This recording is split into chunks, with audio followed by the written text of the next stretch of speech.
രാജ്യാന്തര ബോട്ട് ഷോയ്ക്ക് ദുബായിൽ തുടക്കം. ലോകത്തിന്റെ വിവിധ ഭാഗങ്ങളിൽ നിന്നുള്ള ബോട്ടുകളും ജലയാനങ്ങളും മിനാസിയാഹി മെറൈൻ ക്ലബിൽ അണിനിരന്നു കഴിഞ്ഞു. ആയിരക്കണക്കിന് സന്ദർശകരെയാണ് ബോട്ട് ഷോയിലേക്ക് ആകർഷിക്കുന്നത്.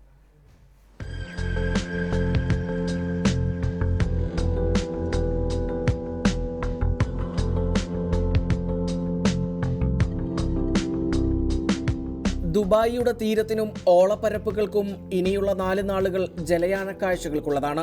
നിരവധി അത്യാധുനിക ബോട്ടുകളും യോട്ടുകളും മറ്റ് ജലയാനങ്ങളുമാണ് ബോട്ട് ഷോയിൽ അണിനിരന്നിരിക്കുന്നത്. 55 രാജ്യങ്ങളിൽ നിന്നും 800-ലധികം സ്ഥാപനങ്ങളാണ് ബോട്ട് ഷോയിൽ പങ്കെടുക്കുന്നത്. പ്രമുഖ കമ്പനികളുടെ 400-ലധികം ജലയാനങ്ങളാണ് ബോട്ട് ഷോയിൽ പ്രദർശിപ്പിക്കുന്നത്.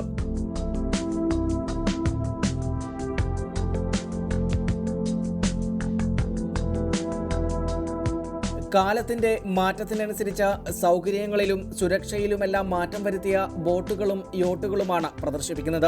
പല പ്രമുഖ സ്ഥാപനങ്ങളും തങ്ങളുടെ പുതിയ മോഡലുകൾ പ്രദർശനത്തിൽ പുറത്തിറക്കും. ജലഗതാഗത രംഗത്തെ നൂതനാശയങ്ങളും പ്രദർശനത്തിൽ അവതരിപ്പിക്കപ്പെടും. ദുബായ് വേൾഡ് ട്രേഡ് സെന്ററാണ് ശനിയാഴ്ച വരെ നീളുന്ന ബോട്ട് ഷോയുടെ സംഘാടകർ. ഒരാൾക്ക് സഞ്ചരിക്കാവുന്ന മോട്ടോർ സ്കൂട്ടറുകൾ തുടങ്ങി അത്യാഡംബര ജലയാനങ്ങൾ വരെ അണിനിരന്നിരിക്കുകയാണ് ദുബായ് ബോട്ട് ഷോയിൽ. ലക്ഷക്കണക്കിന് ഡോളറിന്റെ വ്യാപാരവും ഇവിടെ നടക്കും. ദുബായ് മറീനയിൽ നിന്നും ക്യാമറമാൻ അനൂപ് കൈനകരിക്കൊപ്പം ഷിജോ ജോസ്, റിപ്പോർട്ടർ.